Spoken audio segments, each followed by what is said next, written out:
Hello students, हमारा chapter चल रहा था धर्म सुधार आंदोलन। धर्म सुधार आंदोलन का अर्थ, धर्म सुधार आंदोलन किसे कहते हैं और धर्म सुधार आंदोलनों के कारणों के बारे में हम पढ़ चुके थे। आज हम धर्म सुधार या प्रमुख धर्म सुधारकों के बारे में अध्ययन करेंगे, या हम कह सकते हैं इन्हें धर्म सुधार के अग्रदूत। तो सबसे पहले इनमें नाम आता है वाइक्लिफ।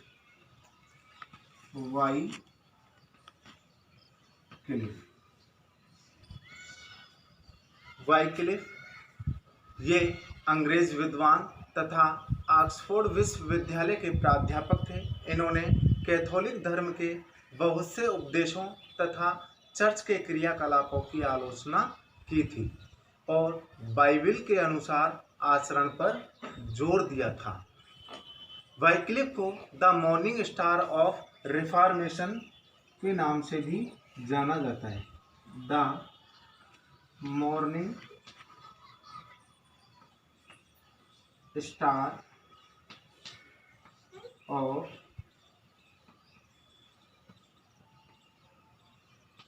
रिफॉर्मेशन।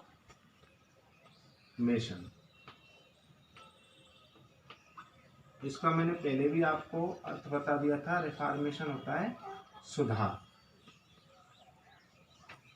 सुधार के क्षेत्र में दिन का तारा भी इन्हें कहा जाता है। उन्होंने चर्च की आलोचना करते हुए घोषणा की थी कि पोप पृथ्वी पर ईश्वर का प्रतिनिधि नहीं है तथा भ्रष्ट एवं विवेकहीन पादरियों द्वारा किए जाने वाले धार्मिक उपदेश व्यर्थ है। इन्होंने कहा था कि पोप पृथ्वी पर ईश्वर का प्रतिनिधि नहीं है। पोप पृथ्वी पर ईश्वर का प्रतिनिधि नहीं है, नहीं है तथा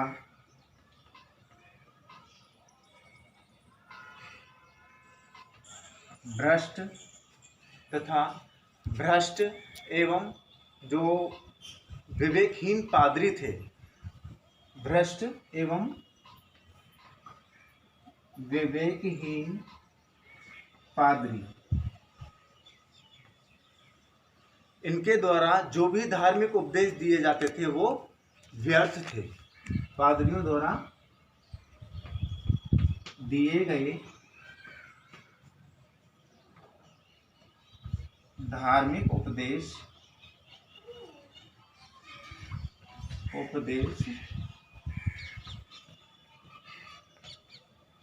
व्यर्थ है, ये इन्होंने कहा था, व्यर्थ है।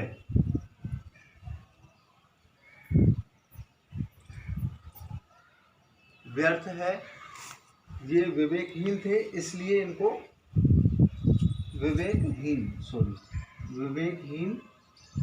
पादरी द्वारा दिए गए धार्मिक उपदेश व्यर्थ है। धर्माधिकारी उसकी लोकप्रियता से डरते थे, अतः उस पर चर्च द्वारा घोर अत्याचार किए गए थे।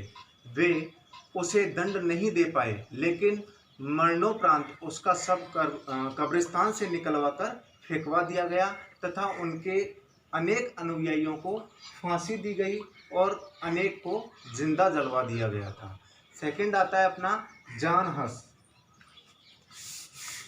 सेकंड जो धर्म सुधारक हैं उनका नाम है जॉन हस। जॉन हस। जॉन हस, इनका जन्म बोहेमिया या कह सकते हैं हम ये बोहेमिया चेक गणराज्य के अंतर्गत यूरोप महाद्वीप में या यूरोप महाद्वीप का निवासी था। कहाँ का था? बोहेमिया।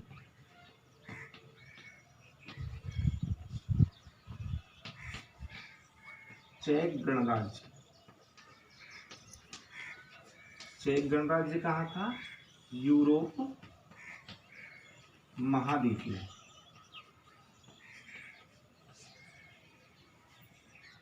यूरोप महाद्वीप में। ये प्राग विश्वविद्यालय में प्राध्यापक के पद पर थे। इनकी मान्यता थी कि एक सच्चा ईसाई बाइबल से ही अपनी मुक्ति का मार्ग ढूंढ सकता है। इनका मानना था कि एक सच्चा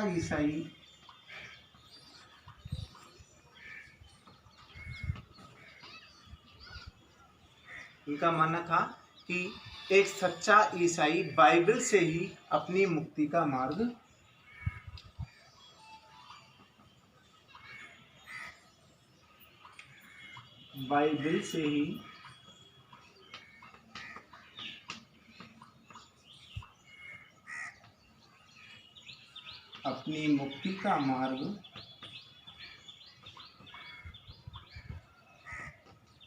ढूंढ सकता है।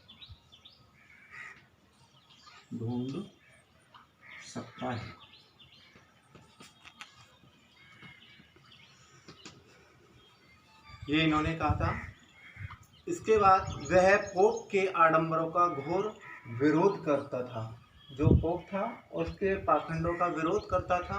अतः चर्च की निंदा तथा नास्तिकता का प्रचार करने के आरोप में इन्हें जिंदा जलवा दिया गया था।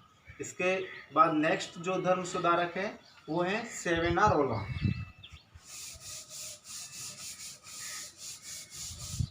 थर्ड है अपने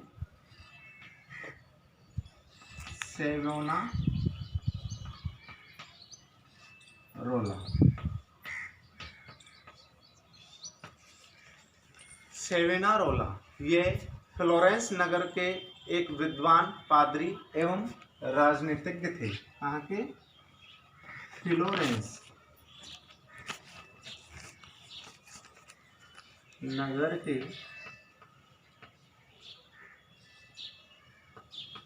एक पादरी राजनीतिज्ञ एवं विद्वान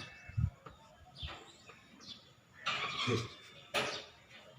इन्होंने चर्च के भ्रष्ट नियमों एवं क्रियाकलापों में सुधार करने पर जोर दिया।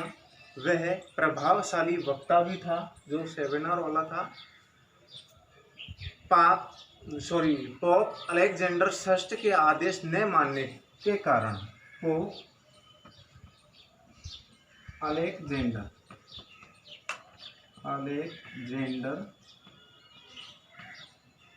षष्ठ के आदेश न मानने के कारण इन्हें जिंदा जलवा दिया गया था।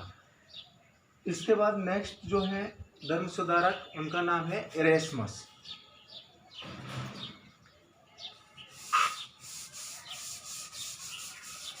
फोर्थ है इरेस्मस। इरेस्मस ये हॉलैंड के निवासी थे। कहाँ के? हॉलैंड के निवासी थे। इनकी पुस्तक का नाम था द प्रेज ऑफ फॉली।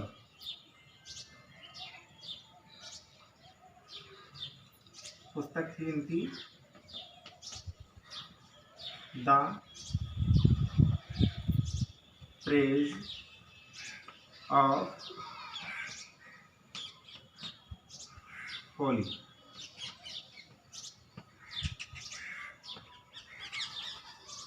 जिसे हिंदी में मूर्खत्व की प्रशंसा के नाम से भी जाना गया था।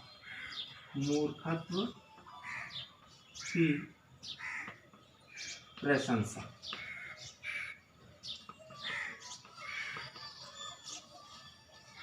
के नाम से भी जाना गया था। इन्होंने कुछ समय ऑक्सफोर्ड विश्वविद्यालय में साहित्य व यूनानी भाषा पढ़ाने का कार्य किया। वह अपने युग का एक प्रभावशाली लेखक, विचारक होने के साथ साथ विद्वान व सुधारक भी था। उसने अपनी पुस्तक मूर्खत्व की प्रशंसा में चर्च की बुराइयों को अपना निशाना बनाया था। इन्होंने अपनी पुस्तक में चर्च की बुराइयों को अपना निशाना बनाया था या उनकी बुराइयों को इस पुस्तक में दिखाया था। इसके बाद नेक्स्ट जो सुधारक हैं वो है मार्टिन लूथर।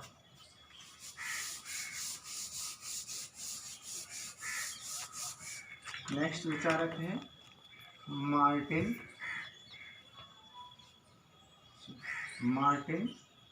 लूथर।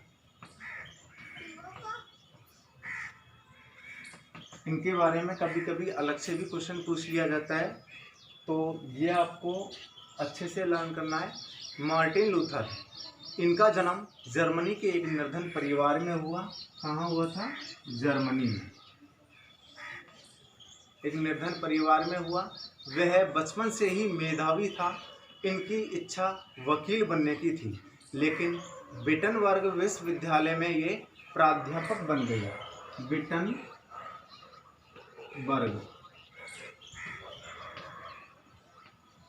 विश्वविद्यालय में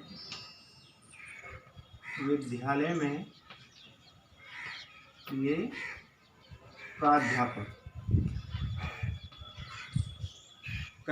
बन गए थे। और प्राध्यापक थे ये धर्मशास्त्र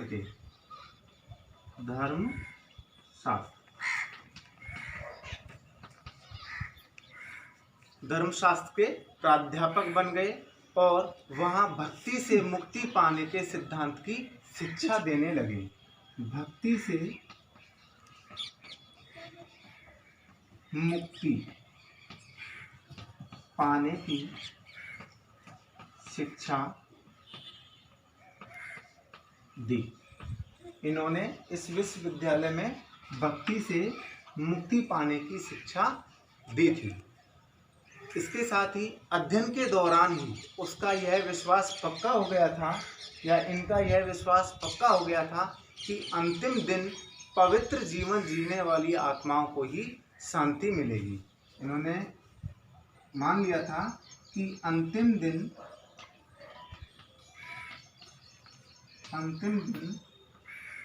पवित्र जीवन जीने वाली आत्माओं को ही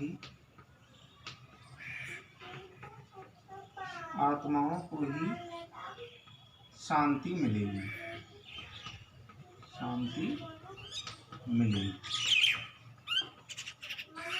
कि जो पवित्र जीवन यापन करेगा उन्हीं की आत्माओं को शांति मिलेगी। लूथर को सबसे बड़ा धक्का लगा था पाप विमोचन पत्रों से, क्योंकि ये जो इंडल्जेंस कहा जाता है पाप विमोचन पत्रों को, इनसे बड़ा आघात पहुंचा था। पोप का एक एजेंट था इन पाप विमोचन पत्रों को यह कहकर बेच रहा था कि पोप का एक एजेंट था। वह एजेंट इन पाप विमोचन पत्रों को, जिन्हें इंडल्जेंस भी कहते हैं,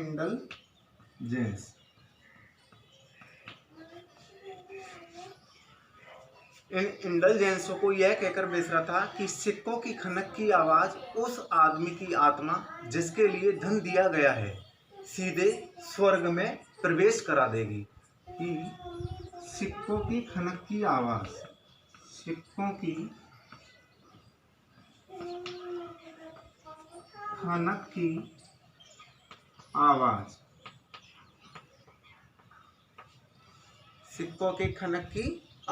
उस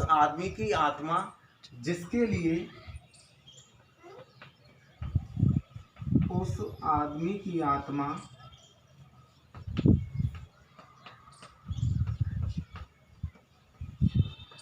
जिसके लिए जिसके लिए धन दिया गया है उसे सीधे ही स्वर्ग में प्रवेश करा देगी। धन दिया गया है उसे सीधे ही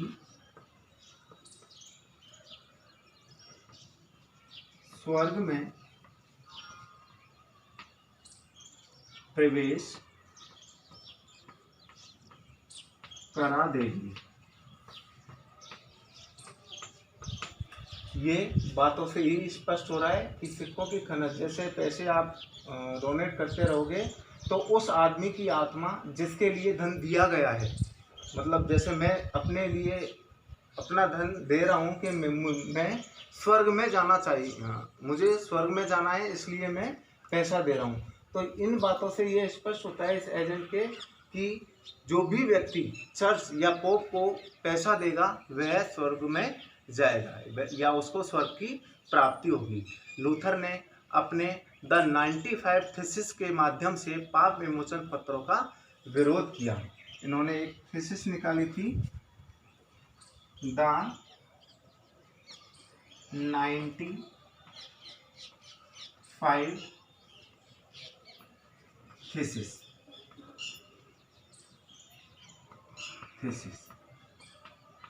या इसको ऐसे भी लिख सकते हो 95 थीसिस। इसमें क्या किया था, द 95 थीसिस में इन्होंने इसी के माध्यम से पाप विमोचन पत्रों का विरोध किया था। पाप विमोचन पत्रों का विरोध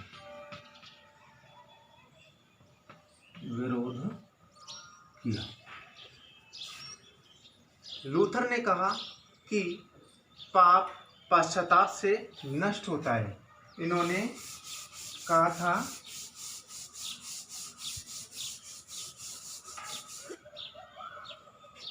लूथर ने कहा था कि पाप पश्चाताप से नष्ट होता है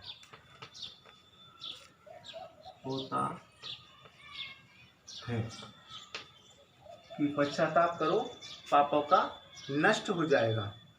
और पश्चाताप मन का विषय है। पश्चाताप मन का विषय है क्योंकि पश्चाताप मन में ही किया जा सकता है। इसके साथ ही उन्होंने कहा था कि पश्चाताप मन का विषय है, चर्च के आडंबरों से उसका संबंध नहीं है। चर्च के आडंबरों से उसका संबंध नहीं है। चर्च के आडंबरों से उसका कोई संबंध नहीं है। मार्टिन लूथर ने 3 लघु पुस्तिकाएं भी निकाली थी। उन 3 लघु पुस्तिकाओं में सबसे पहली पुस्तिका जो थी उसका नाम था जर्मन राष्ट्र के सामंत वर्ग के प्रति एक अपील। जर्मन राष्ट्र के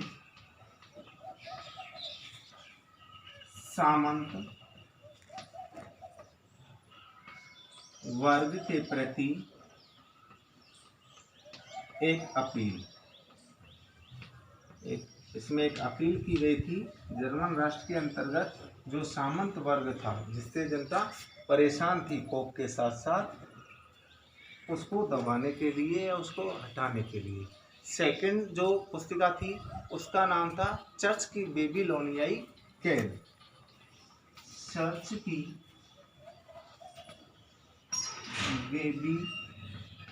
बेबीलोनियाई कैद।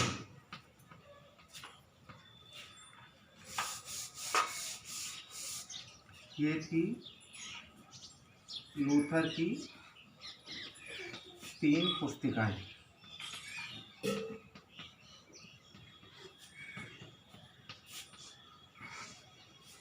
चर्च की बेबीलोनियाई कैद। ईरान की राजधानी बगदाद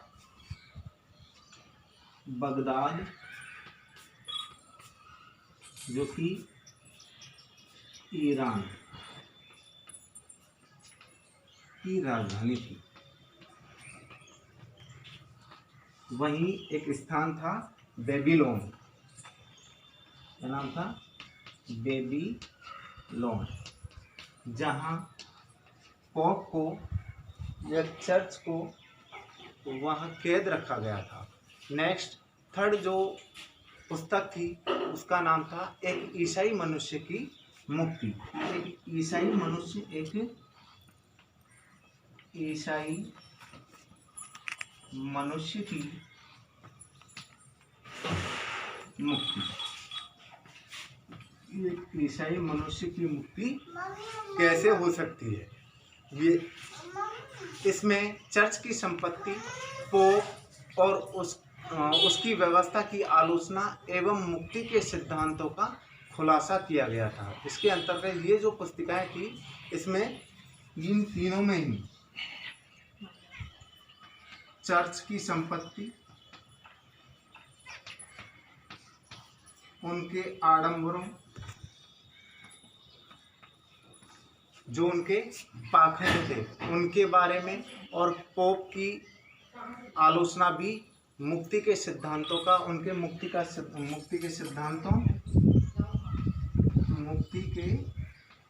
सिद्धांतों तथा पोप की आलोचना।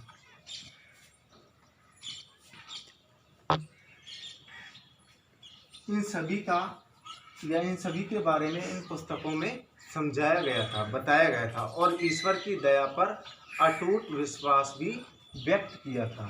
ये मार्टिन लूथर की 3 पुस्तिकाएं थी, लघु पुस्तिकाएं। इसके बाद आता है लूथर की शिक्षाएं।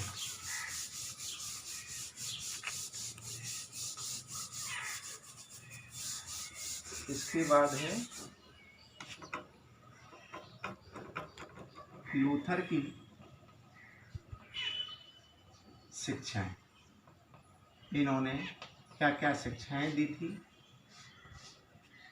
सबसे पहली जो शिक्षा थी इनकी वो थी, कोई भी व्यक्ति न्याय से ऊपर नहीं है। कोई भी व्यक्ति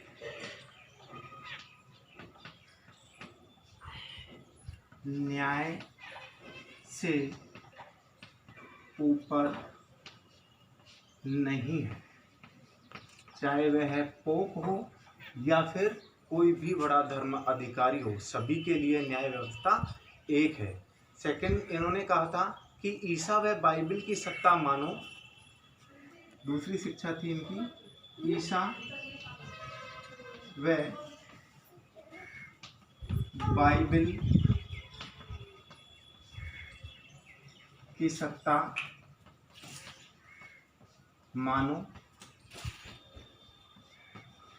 ईसा व बाइबल की सत्ता मानो। पोप तथा चर्च की दिव्यता,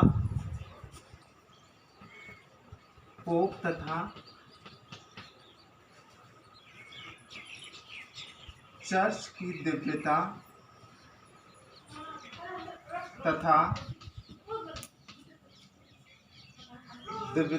तथा निरंकुशता।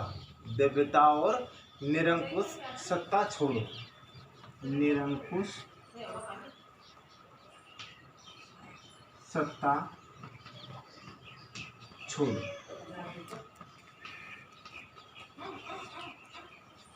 उसके बाद तीसरी जो शिक्षा थी वो थी, चर्च के कर्म कांडों के स्थान पर आस्था को मुक्ति का मार्ग मानो। तीसरी क्या थी? चर्च के कर्म कांडों के स्थान पर, चर्च के कर्म कांडों के स्थान पर, कर्म कांडों के स्थान पर आस्था को मुक्ति का मार्ग मानो। आस्था को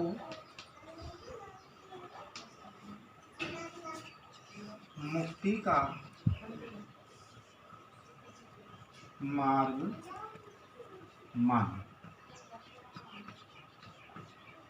इनकी तीसरी शिक्षा थी। चौथी आती है, रोम के चर्च का प्रभुत्व खत्म कर राष्ट्रीय चर्च बनाओ कि रोम के चर्च के प्रभुत्व को खत्म कर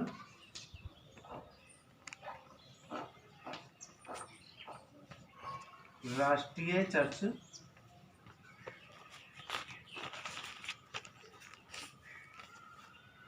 बनाओ या मानो। ये 4 शिक्षाएं हो गई। इसके बाद अगली शिक्षा जो है वह है चर्च के चमत्कारों में विश्वास मत करो।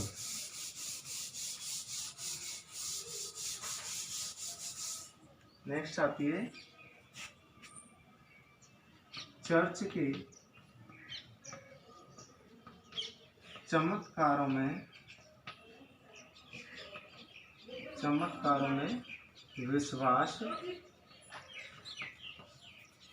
मत करो। कि जो भी वो पाखंड या कोई भी चमत्कार के बारे में बताता है तो उन चमत्कारों में विश्वास न करें। नेक्स्ट आता है पोप के चरण चूमने की प्रथा खत्म करो। नेक्स्ट क्या आता है? पोप के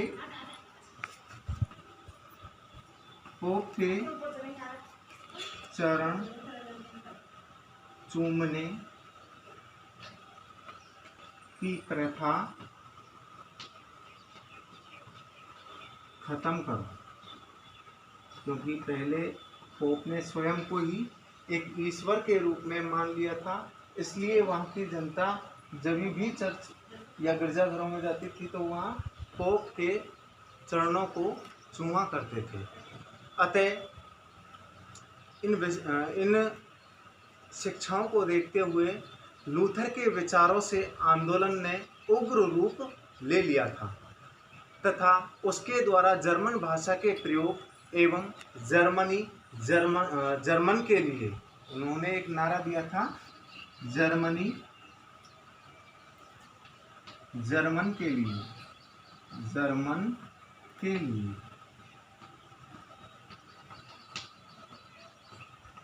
इस नारे से आंदोलन ने और भी उग्र रूप धारण कर लिया था।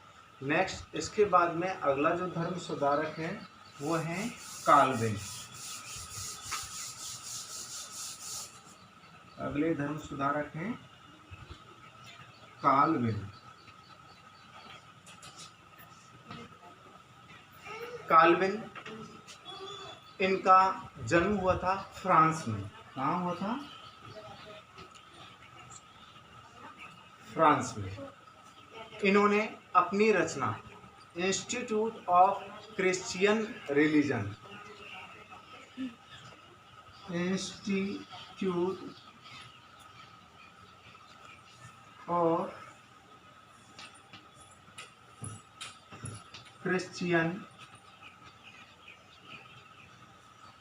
क्रिश्चियन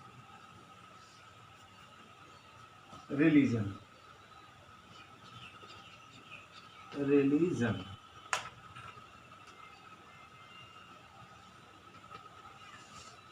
ये इनकी रचना का नाम था। इंस्टीट्यूट ऑफ क्रिश्चियन रिलीजन, इसे हिंदी में कह सकते हैं हम ईसाई धर्म की रीतियाँ। अगर ये याद नहीं होता आपको तो ईसाई धर्म की रीतियाँ।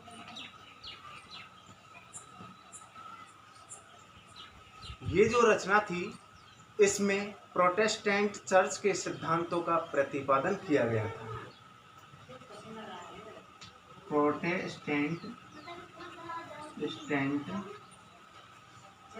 इसके अंतर्गत प्रोटेस्टेंट चर्च के सिद्धांतों का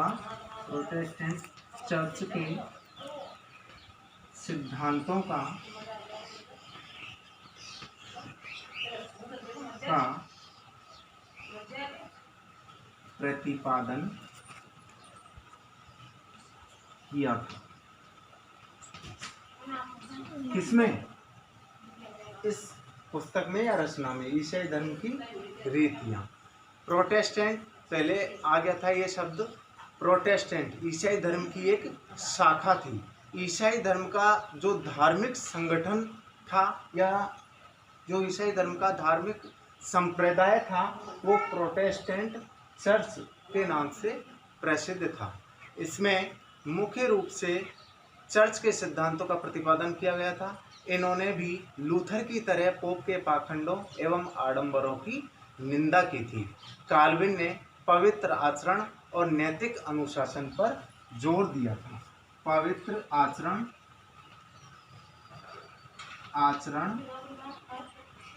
और नैतिकता पर मुख्य रूप से इन्होंने जोर दिया था। इसी से संबंधित इन्होंने रीतियों में, ईसाई धर्म की रीतियों में बताया था, समझाया था कि नैतिक